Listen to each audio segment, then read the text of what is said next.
Hi friends, അസ്സലാമലൈക്കും. എല്ലാവർക്കും പുതിയൊരു വീഡിയോയിലോട്ട് സ്വാഗതം. അപ്പോൾ ഞാനിന്ന് വന്നേക്കണത് റഹീമിനെ ഹെൽപ്പ് ചെയ്തത് നല്ലതാണോ, റഹീമിനെ ഇറക്കാൻ വേണ്ടി 34 കോടി രൂപ കൊടുത്തത് അതിനെ കുറിച്ചിട്ടുള്ള അഭിപ്രായം ഒരാള് കുറച്ച് ആൾക്കാരോട് ചോദിക്കുന്നുണ്ട് കേട്ടോ. അപ്പോൾ അവർ പറയുന്ന അഭിപ്രായങ്ങൾ നമുക്ക് കുറച്ച് ആ ക്ലിപ്പ് ഒന്ന് കേട്ടിട്ട് വരാം കേട്ടോ. കുറച്ചൊന്ന് കേട്ടിട്ട് ഞാൻ അതിൻ്റെ ഇത് പറയാം. അപ്പോൾ നമുക്കതൊന്ന് കുറച്ചൊന്ന് കേൾക്കാം കേട്ടോ. ഒരു 34 കോടി രൂപ എന്ന് പറഞ്ഞൊരു വലിയൊരു സംഖ്യ ഒരാളുടെ ജീവൻ രക്ഷിക്കാൻ വേണ്ടി മലയാളികൾ സംഭാവന ചെയ്തു. അതിന്റെ ആവശ്യമില്ലായിരുന്നു തോന്നുന്നു. അതിനേക്കാൾ കൂടുതല് പിന്നെ രോഗങ്ങളുള്ളവരുണ്ട്, അവരെയൊക്കെ സഹായിക്കായിരുന്നു. ഒരു 10 പേരെങ്കിലും. 34 കോടിയൊക്കെ വളരെ കൂടുതലല്ലേ. ഒരു ജീവൻ രക്ഷിക്കാൻ വേണ്ടിയല്ലേ. അപ്പൊ മലയാളികൾ കാണിച്ചിട്ടുള്ള ഒരു സന്മനസ്സിന് എന്താ പറയുക, അത് നല്ലത് തന്നെയാണ്. എന്നാലും ഒരാൾക്ക് വേണ്ടിട്ട് അത്രയും മുടക്കണ്ടായിരുന്നു. അപ്പൊ അതിൽ ചോദിക്കുന്നത് റഹീമിനെ ഇറക്കിയത് എന്താണ്, റഹീമിന് വേണ്ടിയിട്ട് കേരളം ഇത്രയും പൈസ ചെലവഴിച്ചതിനെ കുറിച്ചിട്ടാണ് ചോദിക്കുന്നത്.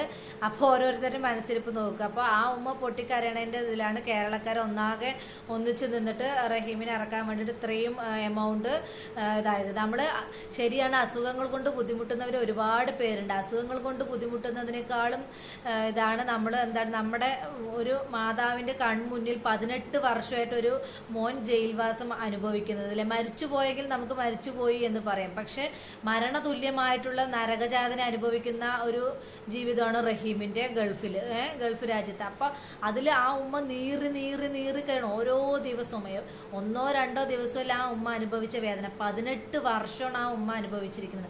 അപ്പൊ ഇങ്ങനെ നിങ്ങൾ ഈ പറയണവർക്ക് സിമ്പിളായിട്ട് പറയാം, ശരിയാണ്, അസുഖങ്ങളാണ്. അസുഖങ്ങൾ നമുക്ക് ചികിത്സിച്ചാൽ മാറാവുന്നത് ഉണ്ടാവും, അല്ലെങ്കിൽ മാറാ രോഗങ്ങൾ ഉണ്ടാവും. അപ്പൊ അതിനൊക്കെ പൈസ ശരിയാണ്, അതിനൊക്കെ വേറെ വഴികളും ഉണ്ട്. അപ്പോൾ നിങ്ങൾ ഈ നാട്ടുകാർ ഉദ്ദേശിക്കുന്നത് റഹീമിനെ ഇറക്കിയത് തെറ്റുപറ്റി എന്നാണോ? അപ്പോൾ ഇത്രയും ഇതായിട്ടുള്ളൊരു ജനതയാണ് ഞാൻ നമിച്ചു പോകുന്നുണ്ട്. അപ്പോൾ ഒരാളുടെ സന്തോഷത്തിലാണ് നമ്മൾ ഇത് കാണുന്നുണ്ട്. മറ്റൊരാൾ സന്തോഷിക്കുന്നത് കാണുമ്പോഴാണ് നമുക്കൊരു സന്തോഷം വരുന്നത്. ആ പൊന്നുമ്മാൻ്റെ കരച്ചിൽ കാണുമ്പോൾ എങ്ങനെയാണ് നിങ്ങൾക്ക് ഇങ്ങനെയൊക്കെ പ്രതികരിക്കാൻ കഴിയുന്നതെന്ന് എനിക്ക് മനസ്സിലാവുന്നില്ല. അപ്പോൾ ആ ഉമ്മ അത്രത്തോളം സങ്കടപ്പെട്ടിട്ട് ആ സങ്കടം കണ്ടിട്ടാണ് കേരളക്കാരെയും ബോച്ചയും എല്ലാവരും ഒന്നിച്ച് നിന്നിട്ട് റഹീമിനെ പുറത്തിറക്കാനുള്ള ഇത്രയും വലിയ ഒരു എമൗണ്ട് ഇതാക്കിയിട്ട് പുറത്തിറക്കാൻ നോക്കുന്നത്. ശരിയാണ്, അത് റഹീമിന് കിട്ടുന്ന തുകയല്ല, റഹീമിന് ഇറക്കാൻ വേണ്ടിയിട്ടുള്ളൊരു ബ്ലഡ് മണിയാണ്.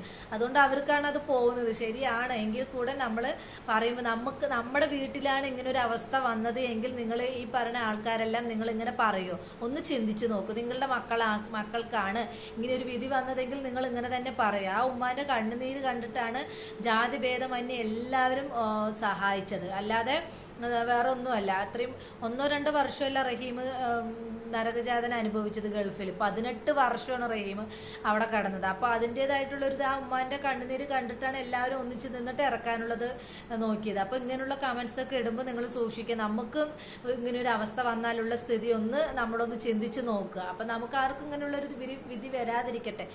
അപ്പോൾ നമ്മൾ ഇപ്പോൾ ഈ പറഞ്ഞ ആൾക്കാർ റഹീം വേണം വെച്ച് ചെയ്ത ഒരു പ്രവൃത്തി പോലെയാണ് ഇങ്ങനെ പറഞ്ഞവരുടെ ആ ഒരു ഇത് കാണുമ്പോൾ. പക്ഷെ റഹീമിന്റെ കയ്യിൽ നിന്ന് അബദ്ധം പറ്റിയിട്ട് സംഭവിച്ചതാണ്. അപ്പൊ റഹീം എത്രയും പെട്ടെന്ന് നാട്ടിലെത്തട്ടെ, ആ ഉമ്മാനെ കാണാനുള്ള വിധിയാകട്ടെ. നമ്മൾ അങ്ങനെയാണ് വിചാരിക്കേണ്ടത്. അല്ലാതെ ഇത്രയും എമൗണ്ട് ചെലവാക്കിയത് ശരിയല്ല, അത് പാവപ്പെട്ടവർക്ക് കൊടുക്കായിരുന്നു, അല്ലെങ്കിൽ അതിനെക്കാട്ടി ദുരിതം അനുഭവിക്കുന്നവർക്ക് കൊടുക്കായിരുന്നു എന്നൊക്കെ പറയുമ്പോൾ കുറച്ചൊക്കെ നമ്മൾ ചിന്തിക്കുക. നമുക്ക് നമ്മുടെ കുടുംബത്തിൽ സംഭവിച്ചാലുള്ള ആ ഒരു ഇതിനെ കുറിച്ച് നമ്മൾ ചിന്തിക്കുക. ഉമ്മാന്റെ കണ്ണുനീര് കുറച്ചെങ്കിലും ഒരു നിമിഷമെങ്കിലും കണ്ടിട്ട് നിങ്ങൾ ഇതിനുള്ള പ്രതികരണം കൊടുക്കുക. അപ്പൊ ഇത്രയുള്ള എൻ്റെ വീഡിയോ ഞാൻ ഇങ്ങനെ ഒരു ഇത് കണ്ടപ്പോൾ നിങ്ങളായിട്ട് ഷെയർ ചെയ്യാന്ന് വന്നതാണ്. അപ്പൊ ഇത്രയുള്ള എൻ്റെ വീഡിയോ.